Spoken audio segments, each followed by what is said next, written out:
विद्यार्थी मित्रांनो नमस्कार.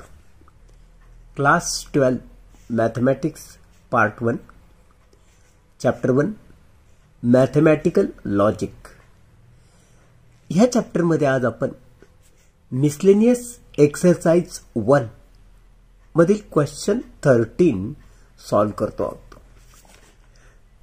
मॅथमॅटिकल लॉजिकच्या सर्किटवर आधारित काही रूल पाठ असावे लागतात. Number 1 distributive law. P और कंसामध्ये Q अँड R. ओके, ह्याला आपण डिस्ट्रीब्युटिव्ह लॉ नुसार काय लिहू शकतो बघ. P और Q हे पहिल्या कंसात येणार. मग हे जे अँडचं चिन्ह आहे ते कंसाच्या बाहेर येणार आणि मग परत P और R. ओके, हा झाला डिस्ट्रीब्युटिव्ह लॉ.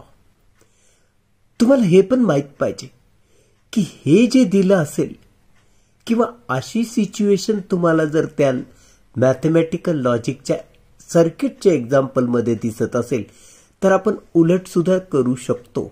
त्याला डिस्ट्रीब्युटिव्ह लॉ असंच म्हटलं जातं. फॉर एक्झाम्पल आता हेच बघ, दोन कंस. ह्या दोन कंसात नीट निरखून बघ. P और इथं पण P और ह्या दोन कंसात P और हे कॉमन आहे. मग आपण जर कॉमन काढला P और कॉमन काढला तर कंसात काय उरणार आहे? Q and R. हे बघा, म्हणजे तेच आपण या इथं लिहिलेलं आहे. यात काय म्हणलं आपण? दॅट इज टेकिंग P और ॲज ए कॉमन. हे कॉमन काढलंय याच्यामध्ये. तर अशा पद्धतीनं मल्टिप्लाय करा, दोन कंस बनवा, किंवा असं जर काय दिसलं तर त्याच्यातून कॉमन काढा. ओके, हे नीट लक्षात ठेवायचं. दुसरं अँडच्या बाबतीत P अँड कंसामध्ये आहे Q और R. मग याने याला जर मल्टिप्लाय करत गेलो तर कसं होईल? P अँड Q हा पहिला कंस, हे ऑरचं चिन्ह, मग P अँड R हा दुसरा कंस. आता मित्रांनो याला जर उलट केलं आपण, या कंसात बघ, या कंसात बघ, दोन्ही कंसात तुला P अँड कॉमन दिसतो. मग तो जर कॉमन आपण काढून घेतला तर कंसात काय उरणार आहे? इथं उरणार Q, हे उरणार और आणि हा R. ठीक आहे, म्हणून हे दोन्हीही प्रकारे नीट लक्षात ठेवा. त्याला आपण डिस्ट्रीब्युटिव्ह लॉ असं म्हणतो. Law number 2 commutative laws. ह्या कॉम्युटेटिव्ह लॉ मध्ये काय असतं की आपण P और Q हेच उलट क्रमाने पण लिहू शकतो. Q और P म्हणजे यांच्या जर जागा बदलल्या, चिन्ह तेच ठेवायचं, ते कॉम्युटेटिव्ह लॉ मध्ये मोडतं. मग P अँड Q म्हणजेच काय? Q अँड P जागा बदलल्या, चिन्ह मात्र तेच. याला आपण कॉम्युटेटिव्ह लॉ म्हणून ओळखतो. तर तिसरा लॉ असोसिएटिव्ह लॉ. यामध्ये काय? P और कंसामध्ये Q और R. आता मित्रांनो हीच रचना आपण अशी पण लिहू शकतो. P और Q कंसामध्ये, तर हा और R बाहेर. हीच रचना अशी लिहू शकता. That is associative laws. मग यामध्ये P and Q and R, हा P अँड बाहेर आहे, Q अँड R कंसात आहे. आपण असं लिहू शकतो P अँड Q एका कंसात आणि हा अँड R बाहेर. ओके, आता मित्रांनो आयडेंटिटी लॉज. ह्या आयडेंटिटी लॉज मध्ये जरा बारकाईने लक्ष ठेवा. P और F असं जर असेल तर पीच राहतं. ऑर असेल, इथं एफ असेल तर पी तसाच ठेवायचा. आणि अँडच्या बाबतीत काय, पी अँड टी असं जर असेल तर पीच राहतो. पण आता याच्या उलट बघ बरं का, जर पी ऑर टी असेल, मगाशी एफ होता, आता जर टी असेल तर पी न लिहिता टीच लिहायचा. आणि पी अँड एफ असेल तर एफच लिहायचा. पाचवा लॉ, ॲब्सॉर्प्शन लॉ, काय सांगतो, पी ऑर कंसात पी अँड क्यू, तर हे कॉम्बिनेशन पी लिहायचं. किंवा P and P or Q, परत पीच लिहायचा. Sixth law, D Morgan's law, बाहेर जर निगेशनचं चिन्ह असेल आणि आत पी ऑर क्यू असेल तर या निगेशननं या दोघांना मल्टिप्लाय करा, पण याच्या ऑपोजिट चिन्ह द्या. म्हणजे निगेशन ऑफ पी याच्याऐवजी येणार अँड निगेशन ऑफ क्यू. तर negation of P and Q असं जर असेल तर निगेशन ऑफ पी याच्याऐवजी येणार or negation of Q. Okay. किंवा दुसरी गोष्ट मित्रांनो, हे पण लक्षात ठेवा, दोन्हीकडे जर निगेटिव्ह साईन असेल तर तुम्ही तो निगेटिव्ह कॉमन काढा. मग इथं अँड होता तर कंसात ऑर करा, म्हणजे अपोजिट करा. असाही लक्षात ठेवा किंवा असाही लक्षात ठेवा. सिमिलरली याच्याही बाबतीत negation of P and Q, निगेशनने जर हा कंस सोडवला तर हेच काय होणार, निगेशन ऑफ पी अँडच्या ऐवजी ऑर निगेशन ऑफ क्यू. किंवा उलट कर, दोन्हीकडे तुला निगेशन दिसतंय ना, मग निगेशन कॉमन काढ, तर काय होईल, ऑरच्या ऐवजी तू कंसामध्ये अँड लिहिशील. याला आपण डी मॉर्गन्स लॉ असं म्हणणार. सातवा law, idempotent law, idempotent law. Okay. आता हा लॉ काय सांगतो, पी ऑर पी पीच, पी अँड पी पी. आठवा लॉ असा आहे कॉम्प्लिमेंट लॉ. आता हा लॉ बघ, P or negation of P म्हणजे ट्रू, तर P and negation of P म्हणजे फॉल्स. तर क्वेश्चन नंबर 13 मधला हा पहिला सर्किट बघ. Simplify the following so that the new circuit has minimum number of switches, असं त्याने सांगितलंय. म्हणजे सिम्प्लिफाय करायला सांगितलंय याला. आणि also draw the simplified circuit, म्हणजे याचं जेव्हा तुम्ही सिम्प्लिफिकेशन करताल ते सर्किट पण ड्रॉ करून दाखवा. थोडक्यात हे एवढं कॉम्प्लिकेटेड सर्किट आहे ना, त्याला सिंपल फॉर्म मध्ये लिहून दाखवा, म्हणजे ज्यामध्ये कमीत कमी स्विचेस यूज होतील. ओके. आता S1 S2 हे दोन या ठिकाणी स्विचेस आपल्याला लक्षात ठेवायचे. याला P म्हणायचं, याला Q म्हणायचं. आता हे जे डॅश आहेत, हे डॅश म्हणजे निगेशन. S1 आहे ना, S1चं हा निगेशन. S2 आहे ना, मग S2चा हा निगेशन. ओके. मग आपण सुरुवातच अशी करूया, P switch S1 is closed, Q switch S2 is closed. आता बाकीचे जे डॅश आहेत ते निगेशन आहेत, म्हणून निगेशन ऑफ P याचा निगेशन काय असेल, S1 डॅश. हा जर S1 आहे तर त्याचं निगेशन S1 डॅश. आणि negation of Q switch S2 dash is closed. आता हे प्रत्येक वेळेस आपण क्लोज्ड म्हणलंय. अहो, हे जे सर्किट आपल्याला दिलंय हे सगळे ओपन स्विचेस आहेत, याच्यातून सप्लाय होणार नाही. हा लॅम्प ऑन होणार नाही का, ओपन आहेत.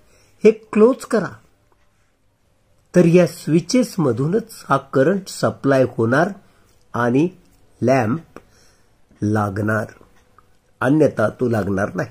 म्हणून सगळे स्विचेस आपण क्लोज्ड असं म्हटलेलं आहे. आता सिम्बॉलिक फॉर्म लिहायचा आहे. Symbolic form of given circuit. आता एकाच रेषेत असतील तर मध्ये अँड चिन्ह द्यायचा. अँड. आणि जर पॅरलल असतील तर त्यांच्यामध्ये ऑर चिन्ह द्यायचं. हे लक्षात ठेवायचं. आता S1 ला आपण P म्हटले. So P and negation of Q.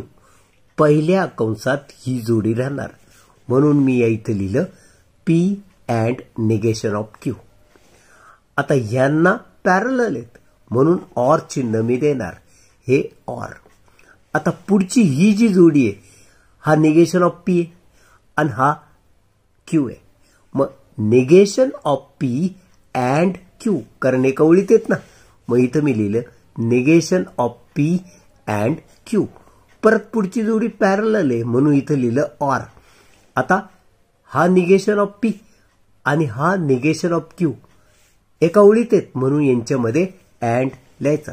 म्हणून कंसात मी लिहिलं negation of P and negation of Q. तर हे होतं symbolic form of given circuit. आता याला आपल्याला सिम्प्लिफाय करायचंय म्हणजे कमीत कमी स्विचेस यूज करायचे. म्हणजे हे जे सिम्बॉलिक फॉर्म आपल्याला मिळालं आता याला आपण सिम्पलेस्ट करायचं म्हणजे लॉ यूज करायचे. आता बघ याच्याकडे नीट पाहिलं तर हे जे दोन कंस आहेत या दोन कंसात मला negation of P and common दिसतोय. हे बघ इथं निगेशन ऑफ P अँड आहे तर दुसऱ्या कंसात पण निगेशन ऑफ P अँड आहे. म्हणून यामधून मी हे जर कॉमन काढलं तर इथं उरला फक्त Q आणि इथं उरला फक्त निगेशन ऑफ Q. आणि हे जे ऑर चिन्ह होतं ते इथं देऊन टाकलं. म्हणून निगेशन ऑफ P अँड दुसऱ्या कंसात हा Q हे ऑर आणि हे निगेशन ऑफ Q. या कॉमन काढण्याच्या रूलला आपण डिस्ट्रीब्युटिव्ह लॉ म्हणतो. म्हणजे हे जे मला मिळालं हे बाय डिस्ट्रीब्युटिव्ह लॉ मिळालेलं आहे. आता पुढे ह्याच्याकडे परत बघितलं तर माझ्या इथं लक्षात येतं Q or negation of Q. जेव्हा जेव्हा इथं असणारा स्विच ऑर नंतर याच्या निगेशन जर इथं असेल तर अशा रूलला आपण कॉम्प्लिमेंट लॉ म्हणतो आणि त्याची किंमत असते टी. म्हणून Q or negation of Q T असतं. मग कसं लिहिणार मी निगेशन ऑफ P अँड याची किंमत टी. रूल कोणता बाय कॉम्प्लिमेंट लॉ. आता पुढं अजून एक लॉ तुमच्या लक्षात आलं पाहिजे की समजा P अँड T असेल तर याची किंमत असते P. इथं जर निगेशन ऑफ P आहे negation of P and T तर याची किंमत येणार निगेशन ऑफ P. इथं जे असेल तेच त्याची किंमत लिहायची. इथं निगेशन ऑफ P आहे म्हणून याची किंमत मी लिहिल निगेशन ऑफ P.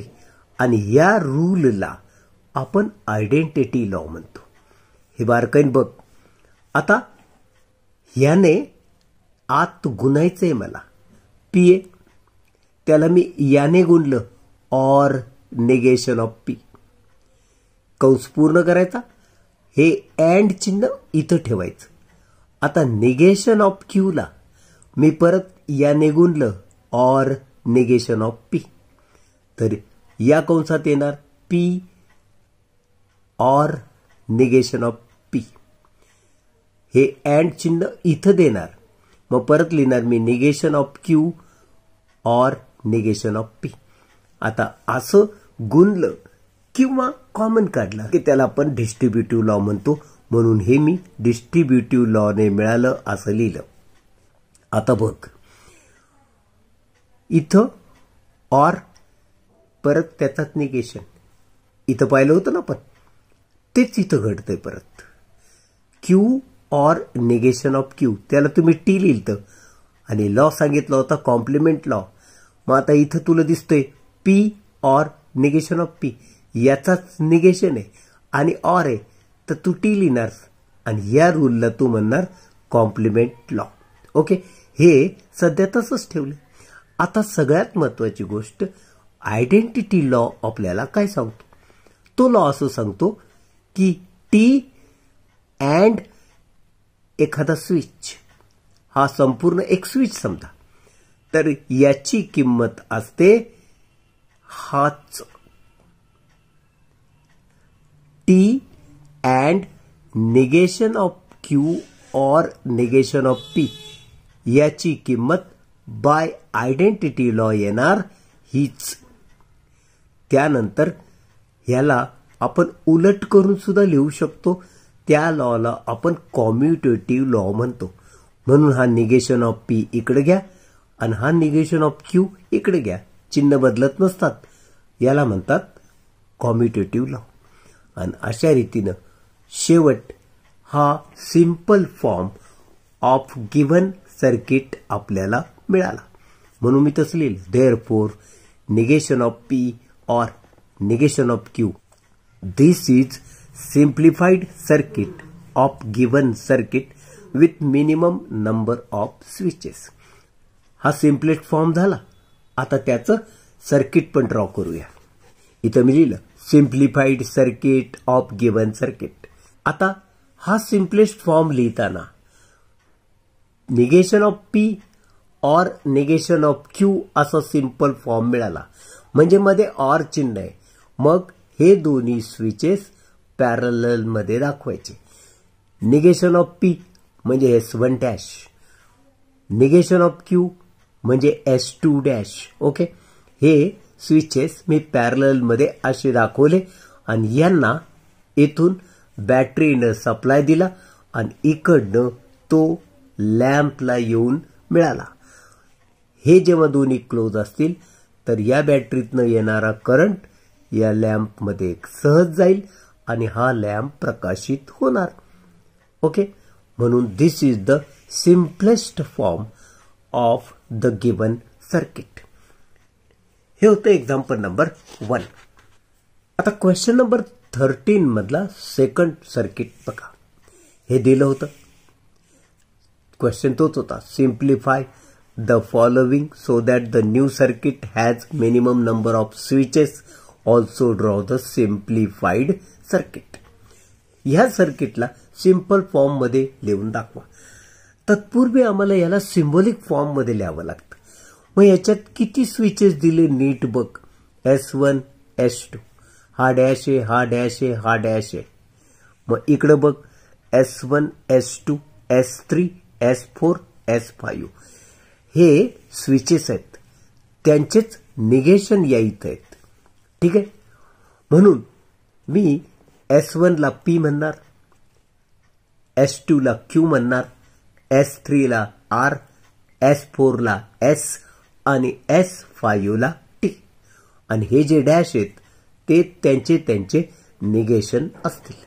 म्हणून मी सर्वप्रथम असं लिहिलं, P switch S1 closed, Q switch S2 is closed, R switch S3 is closed, S switch S4 is closed, T switch S5 is closed.